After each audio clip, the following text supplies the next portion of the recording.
কোন গোপনে মন ভেসেছে ধারাবাহিকের আজকের পর্বে আপনারা দেখবেন মন্দারকে শ্যামলী সারেন্ডার করতে বলেছে আর আদালত থেকে মন্দারকে নির্দোষ প্রমাণ করে বের করে আনবে।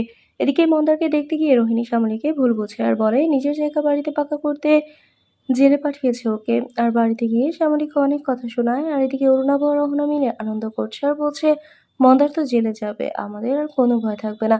এদিকে তখন চলে আসে শ্যামলী, বলে তোমরা এত আনন্দ করছো কি জন্য, বাড়িতে তো তেমন কিছু হয়নি। শ্যামলী তখন বলে আমাকে যে কারা জ্যান্ত মাটি দিয়ে মেরে ফেলতে চেয়েছিল আমি সেটা এখনো ভুলে যাইনি, সময় হলে সেটা সবার সামনে চলে আসবে।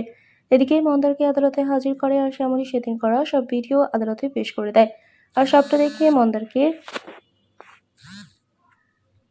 বসে পেশ করে দিতে ঢিলে মারে আর দীপককে আর আলোককে ধরার নির্দেশ দেয়। দীপক আর আলোককে ধরা দিয়ে জেলে পাঠিয়ে দিয়ে দীপক আর আলোকের সাক্ষী দিয়ে পুলিশ অনিয়ার শ্যামলীকে মারার চেষ্টা করায় অহনা আর অর্ণবকে অ্যারেস্ট করে। দুজনকে থানায় আনলে শ্যামলী বলে কি হলো দাদা, আমি বলেছিলাম না আমাকে যারা মারতে চেয়েছিল আমি তাদেরকে ছাড়বো না। কি হবে এবার সবটা জানতে সাথেই থাকুন বন্ধুরা। আজকের পর্ব নিয়ে আপনাদের কি মতামত জানিয়ে দিন কমেন্ট করে।